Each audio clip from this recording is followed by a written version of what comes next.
वंदे मातरम। आप सभी का नेटवर्क 10 के खास कार्यक्रम चर्चाएं खास में स्वागत है। मैं हूं संजय गिरी गोस्वामी। उत्तराखंड सरकार ने राज्य के विकास के लिए 2.5 लाख करोड़ रुपए के निवेश का लक्ष्य रखा है। इसके लिए दिसंबर में प्रस्तावित ग्लोबल इन्वेस्टर समिट में निवेशकों को आमंत्रित करने सीएम धामी लंदन भी जा रहे हैं। लंदन में 25 से 28 सितंबर तक पहला रोड शो होगा। माना जा रहा है कि निवेश आने से राज्य की तकदीर और तस्वीर बदलेगी। राज्य में विकास की बहुत संभावना है। निवेश आने में कई दिशाओं में काम होंगे, राज्य में रोजगार बढ़ेगा और पलायन थमेगा। और इसी पर आज की हमारी चर्चा है कि कितना निवेश आज भी उत्तराखंड को चाहिए। सभी खास मेहमान हमारे साथ जुड़ चुके हैं। हमारे साथ केदार सिंह रावत जी हैं, पूर्व विधायक हैं भारतीय जनता पार्टी। हमारे साथ सुरेंद्र अग्रवाल जी हैं, वरिष्ठ नेता हैं कांग्रेस। और हमारे साथ शक्ति बर्तवाल है, वरिष्ठ पत्रकार है। आप सभी लोगों का बहुत बहुत स्वागत है। मैं सुरेंद्र अग्रवाल जी सबसे पहले आपके पास आ रहा हूँ। इन्वेस्टर समिट की बात होती है और पहले भी इन्वेस्टर समिट हुई है, वर्तमान में फिर दोबारा से इन्वेस्टर समिट होने जा रही है। निवेश को लेकर बात हो रही है। एक समय था जब तिवारी जी ने इसकी पहल की थी और एक बड़ा निवेश उस वक्त आया भी था, लेकिन धीरे धीरे कर कुछ ऐसा हुआ कि बहुत सारे लोग वहाँ से चले गए। बहुत सारे जो फैक्ट्रियाँ थी वहाँ पर लगभग बंद कर चुके थे या वो खाली एक ढांचा खड़ा रह गया था। लेकिन अब दोबारा से पहल हो रही है कि किसी तरीके से यहाँ पर निवेश बढ़े। कैसे आप देखते हैं, क्या आप कहेंगे जी? देखिए, हमारी शुभकामनाएं हैं माननीय मुख्यमंत्री जी को। और निश्चित रूप से यदि निवेश आता है, जिस प्रकार की घोषणा पहले की गई अब की जा रही है, तो ये तो बड़ी खुशी की बात है। राज्य की जनता की ओर से, राज्य की ओर से हम माननीय मुख्यमंत्री को शुभकामनाएं देते हैं। पर एक शंका बड़ी भारी है कि पिछले मुख्यमंत्री त्रिवेंद्र सिंह रावत जी 125 करोड़ रुपए की निवेश की बात करते थे और लगभग 601 एमओयू उन्होंने साइन किए थे। अब वो मुख्यमंत्री नहीं रहे तो क्या वो 1,25,000 करोड़ के जो एमओयू साइन हुए थे वो कहाँ खो गए? कहीं ऐसा ना हो जैसा कि भाजपा में ये कीर्तिमान है कि 3 महीने में 3 मुख्यमंत्री, 8 साल में 10 मुख्यमंत्री के हटते ही कहीं वो निवेश के जो कागज हैं वो अगले मुख्यमंत्री को ढूंढने भारी पड़ जाए। 601 एमओयू जो साइन हुए थे वो कहाँ गए? तो मुख्यमंत्री ने स्वयं कोई निजी नहीं थे, वो तो राज्य के मुख्यमंत्री ने साइन किए थे। 601 जो एमओयू साइन हुए थे, कोई त्रिवेंद्र सिंह रावत जी के व्यक्तिगत या कोई निजी एमओयू नहीं थे। राज्य सरकार ने जो है वो तमाम निवेशकों के साथ वो एमओयू साइन किए थे 1,25,000 करोड़ के। जब वो खो गए और अब 2,00,000-2.5 लाख करोड़ के एमओयू साइन करने की बात की जा रही है। उसके लिए माननीय मुख्यमंत्री लंदन भी जाएंगे, सिंगापुर भी जाएंगे, दुबई भी जाएंगे, बंबई भी जाएंगे। हमारी तो शुभकामनाएं हैं राज्य हित में, राज्य के लिए बहुत बेहतर होगा। और एक और सवाल जो सामने है कि ऐसी पारदर्शी व्यवस्था भी होनी चाहिए कि जो एमओयू साइन हुए हैं या होंगे वो जनता को पता रहे, कि आप लोगों को पता रहे, खोजी पत्रकारों को पता रहे, मीडिया को पता रहे, जनता को पता रहे कि वो किस स्टेज में है, क्या प्रगति हुई, क्या एमओयू साइन होने के बाद दोबारा उस फाइल को खोलने की जहमत किसी ने उठाएगा? ऐसी व्यवस्था तो जरूर होनी चाहिए और हमारी शुभकामनाएं हैं।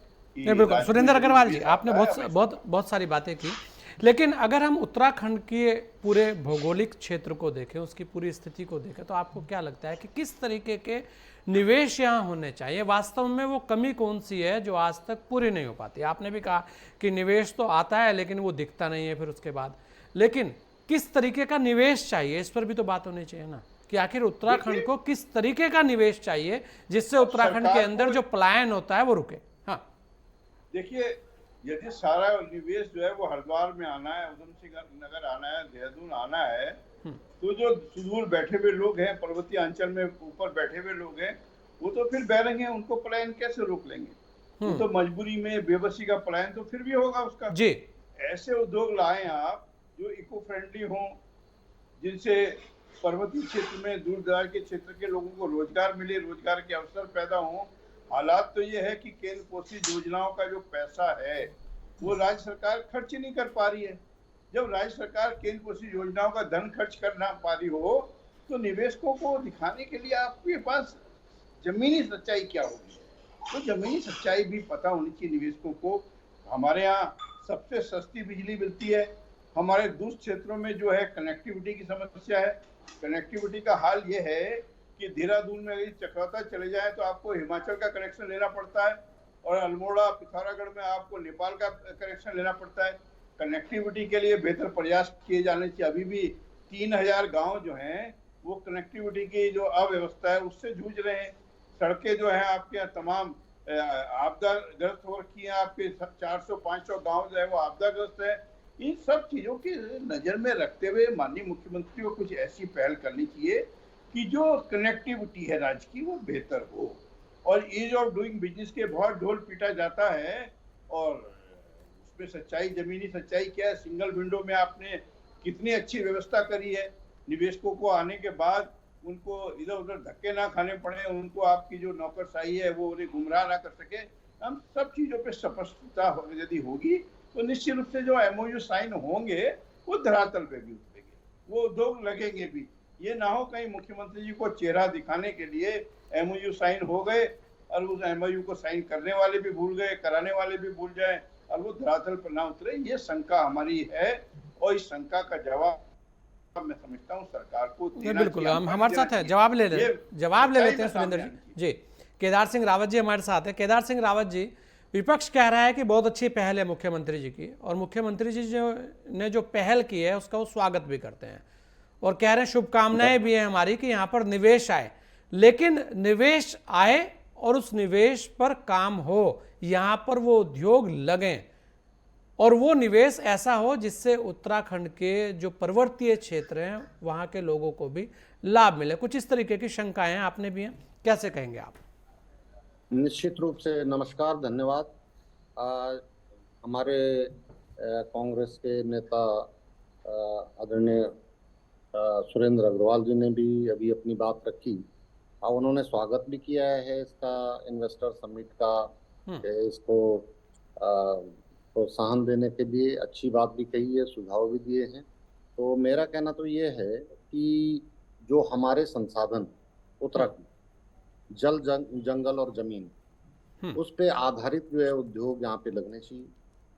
और जो पर्यटन के क्षेत्र में जो काम यहाँ पे हो सकता है, तीर्थाटन तो पहले से ही यहाँ पे 4 धाम यात्रा का प्रचलित है, उसमें भी हम देख रहे हैं कि इस वर्ष भी और गत वर्ष भी एक रिकॉर्ड जो स्थापित हुआ तीर्थयात्रियों का 4 धाम के लिए।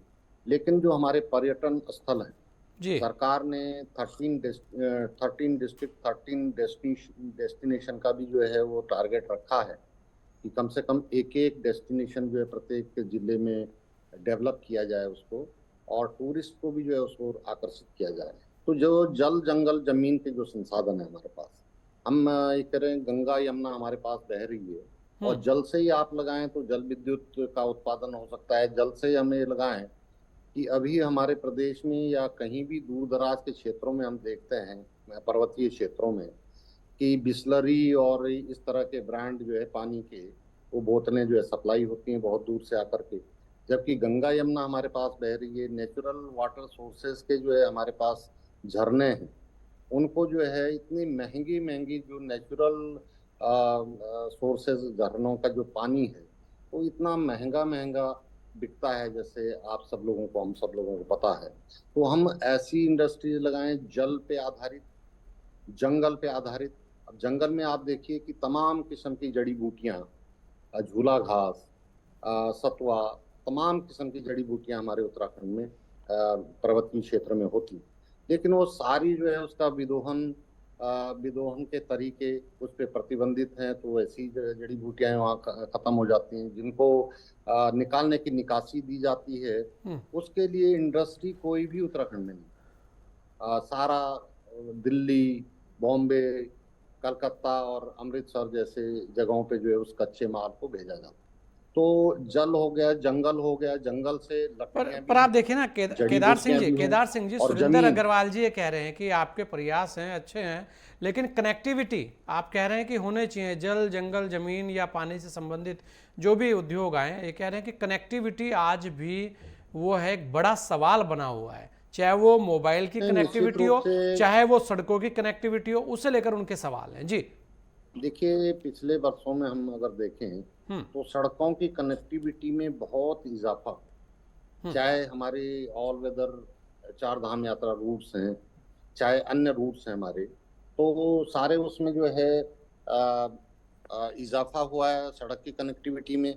और जहाँ तक ये टेलीकम्युनिकेशन की दूरसंचार की कनेक्टिविटी का सवाल है, तो दूरसंचार की कनेक्टिविटी में भी अभी 5G का जो है टारगेट रखा गया है। सेंटर की तरफ से भी जो है उसमें योगदान किया जा रहा है, सहयोग किया जा रहा है। और बहुत जल्दी ही दूरस्थ क्षेत्रों में जो दूरस्थ गांव हैं वो कनेक्टिविटी से जुड़ेंगे, ऐसा पूरा प्रयास जो है सरकार की ओर से किया जा रहा है। जहां तक कि इन्वेस्टर समिट की बात है जी जो दिसंबर में होना है, उसके लिए कल नई दिल्ली से आगाज हुआ है। जी और हम सब ने देखा कि बड़ी रेप्यूटेड इन्वेस्टर्स जो हैं उसमें जुड़े हैं। लगभग 6,000 करोड़ का जो है MOU साइन हुआ है।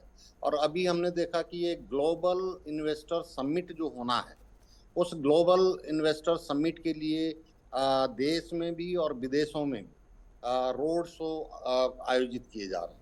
अब हमारे कई मित्र कहते हैं साहब विदेश में, इंग्लैंड में जो है क्यों वो हो रहा है, आयोजित हो रहा है ये रोड शो।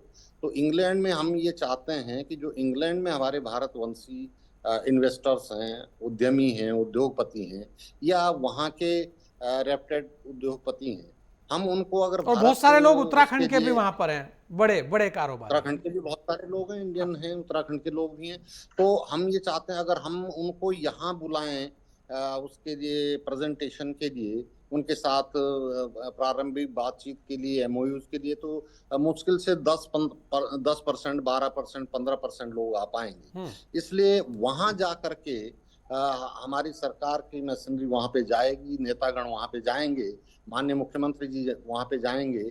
तो 100% की संभावना है कि वहाँ के जो इन्वेस्टर्स हैं वो 100% उसमें प्रतिभाग करेंगे। तो जितना हम अपना प्रेजेंटेशन उनको देंगे, उनको आकर्षित करेंगे, सुविधाएं देंगे, उनकी बातें करेंगे, तो निश्चित रूप से जो इन्वेस्टर का जो है रुझान बढ़ेगा, उनकी समझ में हम अपनी बात को उन तक आसानी से जो है ज़्यादा से ज़्यादा इन्वेस्टर्स तक पहुंचा सकते हैं वहाँ जा करके ऑन द स्पॉट।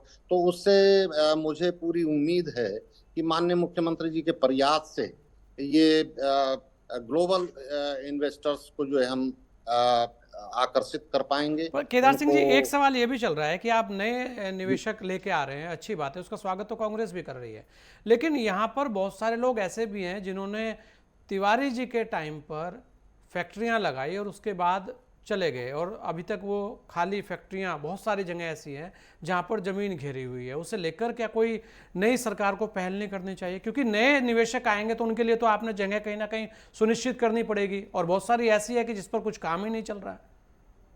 नहीं, निश्चित रूप से देखिए, मैंने तो पहले भी जो है आपके माध्यम से, मीडिया के माध्यम से कहा है कि माननीय नारायण दत्त तिवारी जी की जो सरकार 2002 से 7 तक यहाँ पर रही है, उन्होंने बहुत बड़ी संख्या में हमारे प्रदेश में इन्वेस्टर्स को आकर्षित किया था। और जो सिडकुल है, औद्योगिक क्षेत्र जो है, चाहे वो देहरादून का हमारा सेलाकुई है, चाहे हरिद्वार का बहादुराबाद है, चाहे हमारे उधम सिंह नगर के हैं, तो ये सिडकुल के जो क्षेत्र हैं, औद्योगिक क्षेत्र, वो उसी समय जो है घोषित भी हुए, डेवलप भी हुए, इंडस्ट्रीज भी लगी, इसको नकारा नहीं जा सकता। वो बात अलग है कि कुछ इन्वेस्टर्स जो है ये देखा गया कि सिर्फ जो सरकारी योजना का जो लाभ उसको प्राप्त करने के लिए उन्होंने यहाँ पे सिर्फ पैकेजिंग यूनिट्स लगाई थी, प्रोडक्शन यूनिट लगाई नहीं। सिर्फ जो है माल यहाँ आता था, यहाँ का पैकेज और यहाँ का लेबल लग करके सिर्फ जो शुरुआत में जो 10 साल तक के लिए उनको सुविधाएं दी गई थी, सब्सिडीज दी गई थी, अन्य सुविधाएं दी गई थी, तो उसका लाभ उठाने के लिए, और फिर उसके बाद वो यूनिट्स को बंद करके चले गए। लेकिन फिर भी बहुत बड़ी संख्या में उस समय उद्योग स्थापित हुए थे। और आज भी हमारे पास पूरी संभावनाएं हैं, जैसे मैंने पहले ही निवेदन किया कि जल, जंगल, जमीन और पर्यटन, तीर्थाटन, इसके क्षेत्र में जो है उत्तराखंड में पूरी संभावनाएं हैं। और अगर हम सही ढंग से जो प्रयास माननीय मुख्यमंत्री जी के नेतृत्व में, माननीय धामी जी के नेतृत्व में हो रहा है, उसको सही ढंग से हम प्रेजेंट कर पाए और उनको सही ढंग से आकर्षित कर पाए अपने संसाधनों का बखान करते हुए, क्योंकि इतना तो जरूर है कि बाजार हमारे पास है, हमारे पास संसाधन है, लेकिन उन संसाधनों से जो तैयार माल होगा, जो हमारे कच्चे माल से तैयार माल होगा, उसको प्रॉपर तरीके से हम विश्व पटल पे, विश्व के बाजार में, देश के बाजार में उसको खपत के लिए भेज सकें। और ये सारी प्रेजेंटेशंस जो है, इसकी तैयारी हमारी सरकार की, माननीय मुख्यमंत्री के नेतृत्व में है।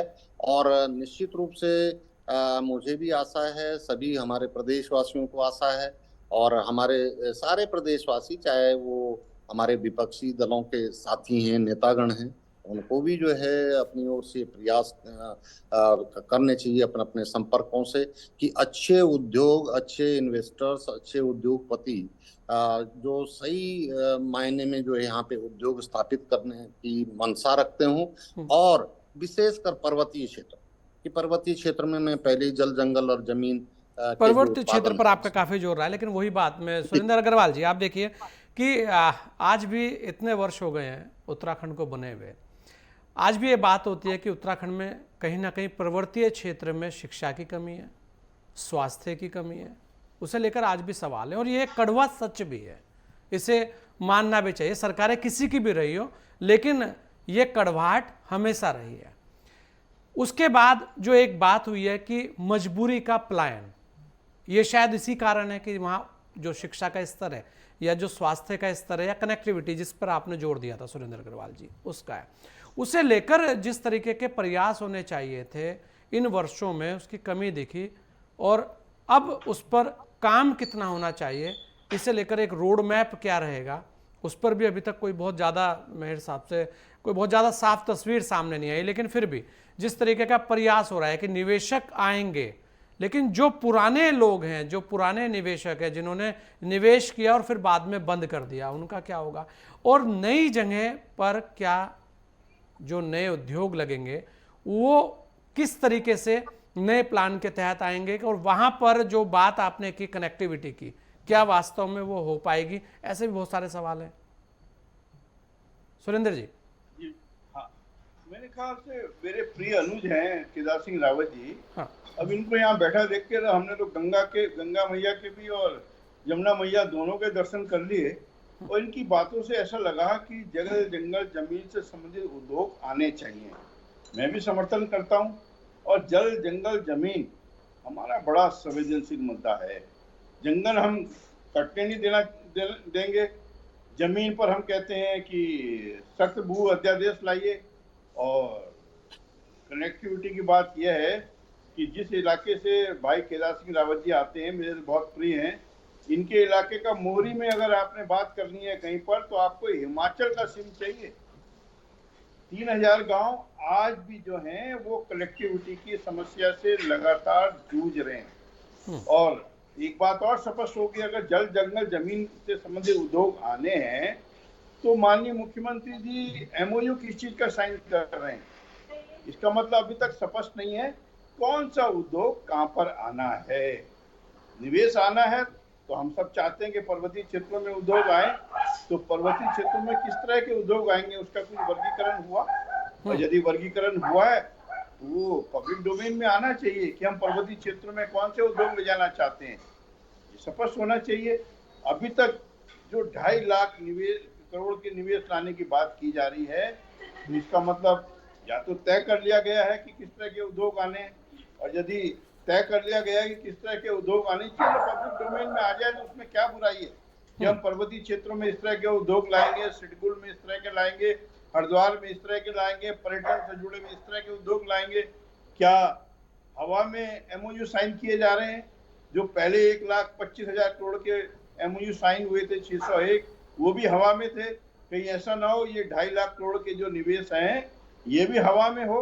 और ऐसा भी कहा जाता है सुरेंद्र अग्रवाल जी, आप देखिए कि लगातार जो युवा मुख्यमंत्री हैं वो प्रयास तो कर रहे हैं, क्योंकि जिस तरीके से उन्होंने एक चरणबद्ध तरीके से इन्वेस्टर समिट को किया है, आप देखेंगे दिल्ली से शुरुआत की है और धीरे धीरे कर सब जगह जा रहे हैं, तब जाकर दिसंबर में पूरा पुख्ता, वो चाहते हैं कि रोड मैप जो है वो दिसंबर में पुख्ता सामने आए, पहले सबसे बात हो जाए, जाकर सबको एक वो अपना जो उनका एक ड्रीम है वो समझा दें। जी गोस्वामी जी, हमें ये तो बताना पड़ेगा कि आप उद्योग ये तरह के उद्योग आप यहाँ लगा सकते हैं, यहाँ लगा सकते हैं, यहाँ है। हाँ। नहीं तो वो भटकते रहेंगे। जैसे 1,25,000 करोड़ के एमओयू पहले साइन हुए 601, ऐसी 2,50,000 करोड़ के ये एमओयू साइन हो जाएंगे। आप आइडेंटिफाई करिए, जिला आइडेंटिफाई करिए कि उस जिले में आप जाएंगे तो आपको ये उद्योग लगाने के लिए हम ये सुविधाएं देंगे, ये कनेक्टिविटी देंगे, ये सुविधाएं देंगे, ये इंसेंटिव देंगे। अभी तो सरकार ही स्पष्ट नहीं है कि किस क्षेत्र में कौन सा उद्योग लगना है।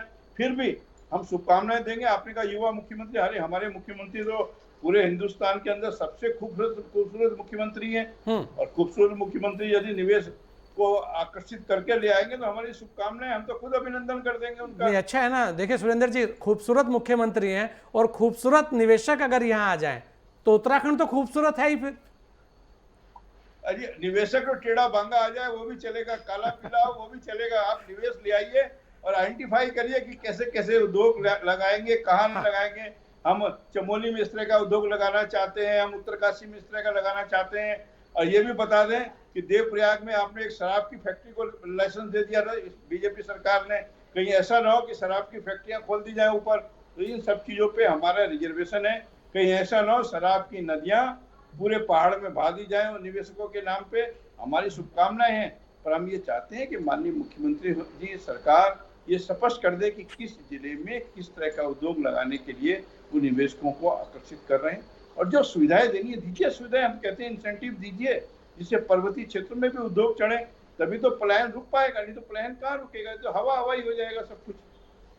अच्छा, ये जो एक सुरेंद्र अग्रवाल जी, लगातार कहा जा रहा है कि 13 डिस्ट्रिक्ट जो हैं, 13 जिले और 13 ही वहाँ पर नए डेस्टिनेशन बने, इससे आप कैसे देखते हैं, जिससे लेकर माननीय मुख्यमंत्री जी लगातार प्रयास भी कर रहे हैं? देखिए, तीसरे या चौथे मुख्यमंत्री हैं जिन्होंने कहा है कि 13 डेस्टिनेशन पे हम अलग अलग वो देंगे। तो 6 साल में आप डेस्टिनेशन नहीं तय कर पाए, बड़ी आश्चर्यजनक बात है, दुर्भाग्यपूर्ण बात है। क्या आप 6 साल से सरकार में बैठे हैं, एक जिले में एक डेस्टिनेशन? अरे जो पुराने डेस्टिनेशन है उनकी कनेक्टिविटी तो खोल दीजिए महाराज। 400 सड़कें आज भी बंद पड़ी हैं, 3 महीने ये बंद रहती हैं। 400 गांव जो हैं वो आपदाग्रस्त हैं। ये सब चीज पे कार्य करें और धरातल पर यदि कोई चीज आती है तो हम स्वागत करेंगे। 13 डेस्टिनेशन 6 साल में नहीं बना पाए आप। चौथा मुख्यमंत्री ये बात कह रहा है भाजपा का 6 साल में, तो दुर्भाग्यपूर्ण है। हम तो युवा मुख्यमंत्री को सफलतम मुख्यमंत्री के रूप में देखना चाहते हैं। हमारी शुभकामनाएं हैं। हम ये भी चाहते हैं कि युवा मुख्यमंत्री 5 वर्ष तक लगातार अपनी चुनी हुई सरकार का नेतृत्व करते रहें। ऐसा खूबसूरत मुख्यमंत्री यदि 5 साल नहीं रहेगा ये तो दुर्भाग्यपूर्ण है। और भाजपा ने तो मुख्यमंत्री को बदलने का कीर्तिमान स्थापित किया है। हम चाहते हैं 5 वर्ष के अंदर हमारे युवा मुख्यमंत्री कुछ करके दिखा कर। पर सुरेंद्र अग्रवाल जी, इसे ऐसे भी तो देख सकते हैं कि कहीं ऐसी चिंता हो रही हो कांग्रेस को कि ये जो युवा मुख्यमंत्री है ये 5 साल, क्योंकि आप 5 साल पर जोर दे रहे हैं, कि कांग्रेस को घबराहट होने शुरू हो गई है कि ये ऐसे काम कर रहा है कि वास्तव में इसके कामों को लेकर जो हमारे चेहरे की घबराहट क्यों पड़ती है? हम तो विपक्ष में मान्यवर, जो इनके यहाँ लाइन में खड़े हुए हैं मुख्यमंत्री बनने की, उनकी घबराहट भी तो देखिए। कई जो लोग आकांक्षा पाले हैं, सपने देख रहे हैं, अचकन सिला रखी है, जवाहरकट सिला रखी है, शपथ लेने के लिए कई बार कुल बुलाते रहे, उनकी चिंता देखिए। हम तो तय करे बैठे हैं कि जनता ने हमें विपक्ष में रहने का आदेश दिया है, हमारी जिम्मेदारी है। लेकिन चलिए, ये जो ग्लोबल समिट है जिसे लेकर प्रयास हो रहा है, इस प्रयास की तो आपको सराहना करनी चाहिए, इस प्रयास का तो स्वागत होना चाहिए। क्या बात, आज गोस्वामी जी हमारा नंबर ज्यादा तेजी से ले रहे हैं आप। नहीं, आप ही को आज विपक्ष को तो पहल करनी चाहिए। देखिए, अरे आप तो लोकतंत्र के पहलुपिये हैं, आपको तो लोकतंत्र की मसाइल जलाए रखनी है। नहीं, हम तो जला रहे हैं ना, हम आपसे विपक्ष को इसलिए तो कह रहे हैं। विपक्ष का मनोबल जितना आप बढ़ाएंगे उतना सरकार तो आपसे अच्छा काम करेगी। आपकी और हमारी एक ही जिम्मेदारी है कि जहाँ सरकार काम करने में कोताही बढ़ते हैं उसे जगा के रखें, उसे इसलिए तो कह रहा हूँ कि भाई आप ये तय कीजिए कि निवेशक आए, लेकिन वो निवेशक वास्तव में धरातल पर काम करें। अगली होते ही ये सवाल तो सरकार से पूछा जाना चाहिए कि जो 2.5 लाख करोड़ का आप इन्वेस्टमेंट एमओयू साइन करने जा रहे हैं वो आइडेंटिफाई करिए किसी जिले में क्या ले जाएंगे। ये सवाल तो विपक्ष से नहीं पूछा जाना चाहिए। विपक्ष तो आपके साथ है, आपको हमारा मनोबल बढ़ाना चाहिए कि हम सरकार को जगा के रखें। आप ही के तो सवाल उनसे ले रहे हैं, कमी करती हुई दिखे हमारा जहां कहाँ सरकार सवाल है? कमी करती हुई दिखे वहां हम जनता से कहें कि देखिए यहाँ सरकार गलत चलिए काम केदार कर रही सिंह है। जी एक वो टिप्पणी कर ड्यूटी दीजिए, आपकी एक नौकरी एक है, वो जल्दी से ड्यूटी बात रख हमारी दीजिए। नौकरी है। सुरेंद्र अग्रवाल जी कह रहे हैं कि जो जी। निवेशक आए वो निवेशक धरातल पर दिखने चाहिए। निश्चित रूप से देखिए, बड़े भाई सुरेंद्र अग्रवाल जी ने इस जल्दी से बात अपनी का बात रख दीजिएगा जी। स्वागत किया है, तो अच्छी बात है। वो मनोबल के साथ जो है पूरी तरह से जो है सपोर्ट भी करें। और निश्चित रूप से जो इन्वेस्टर समिट के लिए ये अभियान जो चलाया गया है, ये मुझे पूरा विश्वास है कि जो सरकार के ग्राउंड जीरो प्लान है, जो आधारभूत प्लान बने हुए हैं, उसके आधार पे बातचीत चल रही है। और सम्मेलनों में भी, ये रोड शोज में भी जो है वो प्लान जो है लेकर के जाएंगे कि किस किस आधार पे हम वो लगा सकते हैं। और सबसे बड़ी बात जो है, हम पर्वतीय क्षेत्र में जो ट्रांसपोर्ट की जो असुविधा, यानी कि रेलवे का न होना, वो भी एक बड़ा कारण है कि हम ट्रक से जो है रेल का मुकाबला नहीं जल्दी कर केदार सकते, सिंह जी, अपने जल्दी, जी। तैयार माल नहीं बेच सकते। तो रेलवे के रूप में भी अभी हमने देखा है कि ऋषिकेश कर्णप्रयाग रेलवे लाइन का काम तेजी से चल रहा है। और चार धाम के लिए भी गंगोत्री, यमुनोत्री, उत्तरकाशी, टिहरी को भी जो है रेलवे से जोड़ने का जो है उसकी डीपीआर चली गई है। वो स्वीकृति के उस पे है 23,000 करोड़ की। और प्रथम चरण का जो है उसमें 1200 करोड़ चलिए जी। का बजट का आवंटन भी हो गया तो था। आपको लगता है कि तो अब की बार जो रेलवे निवेशक आएंगे वो वास्तव में उत्तराखंड के अंदर एक मील का पत्थर साबित होंगे? ये बिल्कुल निश्चित रूप से चलिए जी, मील का पत्थर साबित होगा, बिल्कुल। एक आप सभी ने आधार अपना समय दिया, इसके लिए आप सभी लोगों का बहुत बहुत धन्यवाद। उत्तराखंड ही नहीं, किसी भी राज्य को अपने विकास के लिए निवेश की जरूरत होती है। उत्तराखंड में विकास की तमाम संभावनाओं को देखते हुए निवेश की जरूरत है। उम्मीद की जानी चाहिए कि देश दुनिया में से उत्तराखंड के लिए निवेशक अपना रुझान दिखाएंगे। और उत्तराखंड के मुख्यमंत्री जिस तरीके का प्रयास कर रहे हैं उसे लेकर जो विपक्ष है वो भी कह रहा है कि स्वागत योग्य है, लेकिन वो निवेशक आए और निवेश करे, इसी को लेकर सभी की नजर है।